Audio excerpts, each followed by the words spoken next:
Salut le collectionneur. Aujourd'hui, on va parler des 5 francs de l'Union latine. Alors avant de parler des pièces en elles-mêmes, je vais essayer de t'expliquer ce que c'est l'Union latine ou plutôt ce que ça a été. Petit spoiler, reste bien jusqu'à la fin de la vidéo où je te montre mon stock complet de 5 francs de l'Union latine. Alors l'Union latine, qu'est-ce que c'est? C'est une union monétaire créée par convention en 1865, unissant 4 pays signataires européens à la base, qui étaient la France, la Belgique, la Suisse et l'Italie. Par la suite, bien d'autres pays l'ont rejoint, et d'ailleurs des pays même internationaux. L'objectif de ce traité, c'était d'instituer une organisation monétaire commune, fondée sur le régime du bimétallisme, que sont l'or et l'argent. Les prérequis étaient de posséder un système monétaire à compte décimal du type 1 franc égale 100 centimes. Et deuxième point, donc le règlement du bimétallisme, c'est-à-dire que l'or et l'argent devaient avoir cours légal. Pour la France, 1 franc représentait 4,5 g d'argent pur et 0,29 g d'or environ, avec un ratio or-argent pour tout ça d'environ 15,5. Aujourd'hui, on en est bien loin. Alors, pourquoi ce système monétaire? Au début des années 1850, avec la ruée vers l'or en Californie et en Australie, ça a provoqué une baisse relative du prix de l'or. Ce phénomène fut aggravé par d'autres conflits locaux de l'époque. La conséquence de tout ça, du fait d'une baisse de la valeur de l'or, on a eu une augmentation relative de la valeur de l'argent. Je te rappelle qu'on a un ratio or-argent avec le bimétallisme. Du fait de l'augmentation de la valeur de l'argent physique, l'argent émis sous forme de monnaie avait souvent tendance à dépasser la valeur légale, entraînant ainsi une prime sur l'argent. Lorsque la prime couvrait les frais de refonte, de transport et de stockage, il devenait plus intéressant de thésauriser l'argent physique plutôt que de l'utiliser pour le cours légal de l'époque. Ça a entraîné un retrait de l'argent physique en circulation, entraînant ainsi une crise des règlements et de la circulation monétaire. Ça a eu comme corollaire une nette diminution du nombre de frappes des pièces en argent, notamment en France, entre 1856 et 1866. Si tu es numismate, ça correspond à une période pendant laquelle les pièces de 5 francs Napoléon III étaient émises avec des tirages très faibles, ce qui explique leur rareté et leur prix élevé pour les collectionneurs aujourd'hui. Cette crise des règlements a entraîné bien évidemment des adaptations de la part des États, notamment en Belgique en 1850 qui a mis fin au cours légal de l'or. En 1860, la Suisse diminuait le titre des pièces en argent à 800 millièmes, idem pour l'Italie en 1862. La France a bien évidemment suivi également cette mesure. En 1864, elle diminue le titre des 20 centimes, 50 centimes, 1 et 2 francs, passant de 900 millièmes à 835 millièmes. Seules les pièces de 5 francs gardaient le titre de 900 millièmes. Tu l'as bien compris, c'était un peu le gros bordel à l'époque. C'est ainsi que voit la Convention monétaire de l'Union latine, pour harmoniser le poids et les titres des monnaies nationales, pour sauver le bimétallisme et rétablir la circulation des monnaies en argent entre les pays signataires. Alors, ça te rappelle pas quelque chose tout ça? Tu vois pas? Personnellement, je trouve que ça ressemble pas mal à l'euro, même si le contexte n'est pas tout à fait pareil. Bon, pour l'Union latine, la fête, elle s'arrête en 1927. Malgré un succès rapide à la base, de nombreux problèmes furent soulevés par cette base de système monétaire international. Premièrement, à l'époque, le Royaume-Uni et l'Empire allemand étaient deux absents de grande taille de cette convention monétaire. Il existait également de nombreux problèmes entre la monnaie physique et la monnaie légale de chaque pays, pouvant ainsi entraîner des primes sur l'argent physique. De même, au niveau du change. En Suisse, le franc suisse à l'époque avait une forte valeur positive, si bien que certaines pièces en argent disparaissaient ainsi de la circulation du fait de leur faible poids au niveau de la valeur légale qu'elles possédaient. Par exemple, une pièce de 5 lires suisse qui rentrerait en Suisse, qui avait pour but d'avoir à peu près la même valeur qu'une pièce de 5 francs suisse. Au terme de l'argent, c'était vrai. Par contre, au niveau de la valeur légale, pas du tout. Le franc suisse étant plus fort que la lire, les Suisses préféraient ainsi supprimer de la circulation cette pièce de 5 lires italienne pour refrapper une pièce de 5 francs suisses, augmentant ainsi un petit peu plus leur puissance monétaire. Bref, tu l'as bien compris, c'est un petit peu le bazar dans tout le système. En 1874, l'Union latine adopte le monométallisme avec l'or, principalement du fait d'une forte augmentation de la production d'argent aux États-Unis. En 1878, la Convention suspendait la frappe des monnaies en argent dans l'Union latine. Je te ramène à la fin des écus de 5 francs en France en 1878 qui en est la preuve. Alors, que conclure avec tout ça? Au bout de 13 ans, une grande partie des bases de la convention monétaire avait pris fin. Je te parle même pas de la Première Guerre mondiale qui a nettement aggravé le problème. Je m'arrête là pour le cours d'histoire, mais on pourrait en parler des heures, comme je trouve ça absolument passionnant de comprendre le fondement du système monétaire à l'époque et les corollaires que l'on peut y trouver aujourd'hui.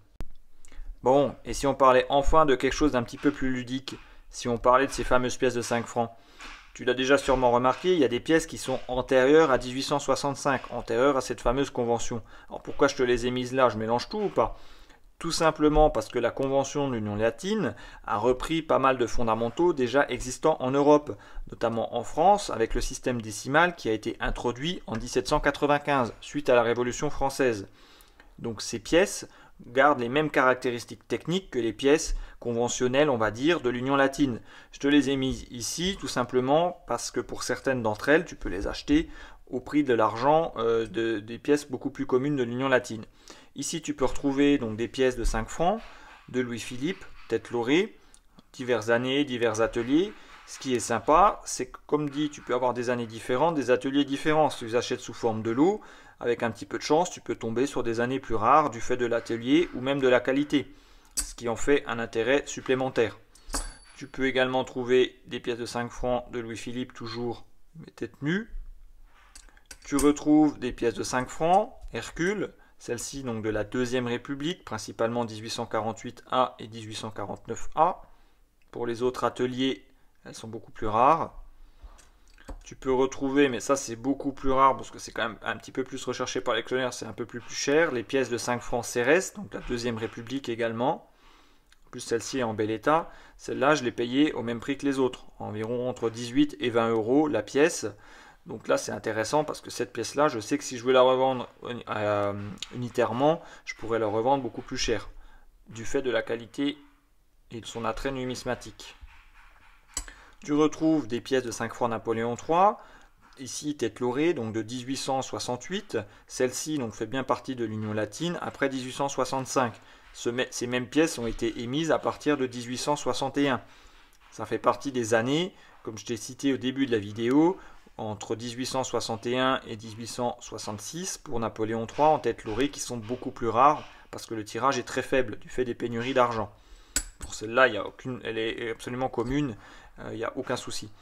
Tu peux également trouver des pièces donc, de 5 francs de, pareil, Napoléon III, ici encore sous l'effigie de la République française, avant qu'il fasse son putsch. Toujours en pièces françaises, tu as les pièces de 5 francs Hercule, cette fois-ci de la Troisième République. Pareil, diverses années, divers ateliers, dont certains peuvent être rares. Hop, là je t'ai mis une 76A et ici une 76K.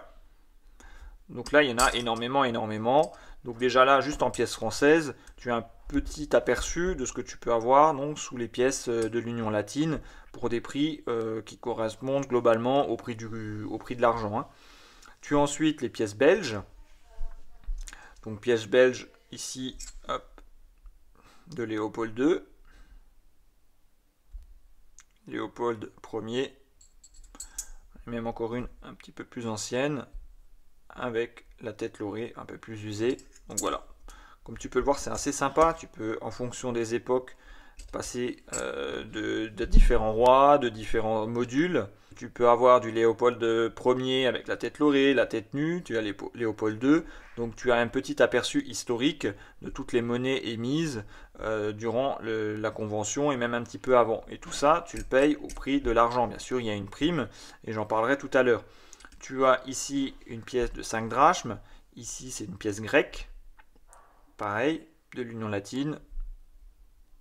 Donc voilà, pour le côté un peu sympa de circuler en Europe avec des pièces. Tu as ici les pièces espagnoles. Les 5 pesetas. Voilà, hop.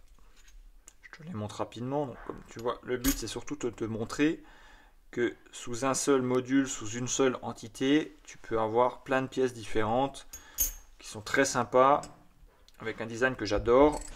Tu as ensuite l'Italie, avec les pièces de 5 lire. Ici, je t'en ai mis 2. Une d'Umberto Ier et une d'Emmanuel II. Donc voilà, vraiment sympa. très varié, très vaste, côté historique, côté numismatique également. Si tu veux un petit peu collectionner, tu peux quand même faire pas mal d'années à des prix tout à fait raisonnables parce qu'il y a eu des grosses quantités émises durant ces périodes-là. Alors pourquoi choisir ces pièces-là plutôt que d'autres pièces? Notamment la fameuse pièce de 10 francs Hercule. Pourquoi je te mets la pièce de 10 francs Hercule? Tout simplement parce que ces pièces pèsent 25 grammes avec une titration à 900 millièmes. C'est le cas pour toutes ces pièces, elles ont la même quantité d'argent, le même poids, c'est équivalent. La seule chose qui va changer, ça va être le pays, le design, l'année, l'atelier. Ça reste, on va dire, c'est libre. Les pièces de 10 francs Hercule, donc de la 5e République, elles, voilà, c'est beaucoup plus standardisé, il y en a beaucoup. Côté historique, côté plaisir, c'est beaucoup moins. C'est vraiment le côté juste simplement on achète et on stocke ces pièces-là. Bon, c'est des pièces de gros modules, donc ça reste intéressant. Mais à prix équivalent, je préfère largement acheter une pièce de 5 francs de l'Union latine plutôt qu'une pièce de 10 francs. Alors, quel est le pour, quel est le contre? La pièce de 10 francs, elle va être reconnue par beaucoup plus de personnes, à mon avis, en France, qu'une pièce, par exemple, de 5 francs Napoléon III, encore que ça reste de français. Mais si je te mets une pièce grecque de 5 drachmes, je pense que sans aucune hésitation, beaucoup de monde choisiront la pièce de 10 francs, parce que ça, c'est quelque chose qu'ils connaissent. C'est beaucoup plus rassurant que d'acheter ce type de pièce. On n'a aucune idée de ce que ça vaut, et encore moins de si c'est vrai ou pas. Donc ça, c'est, je pense, le plus gros inconvénient de ces pièces-là, c'est que, on va dire, pour la grande partie de la population, il y aura beaucoup plus de reconnaissance et de confiance dans ces pièces-là que dans ces pièces plus anciennes. Je te l'avais promis au début de la vidéo, je te présente mon stock complet de 5 francs de l'Union latine, accumulé au cours de nombreuses années. Plus besoin de prendre de notes, plus besoin de réfléchir, c'est uniquement pour le divertissement.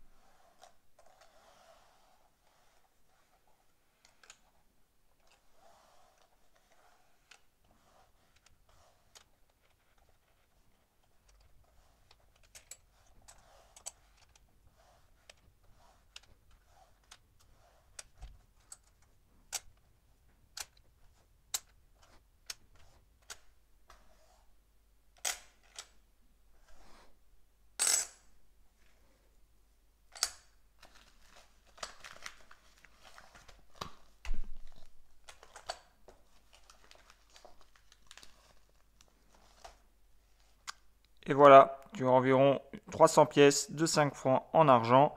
Si tu as aimé cette vidéo, je t'invite à laisser un petit commentaire et bien évidemment à me le dire si tu souhaites que je développe un petit peu plus le sujet de l'Union latine. N'oublie pas de t'abonner si ce n'est pas encore le cas et je te dis à bientôt pour une prochaine vidéo.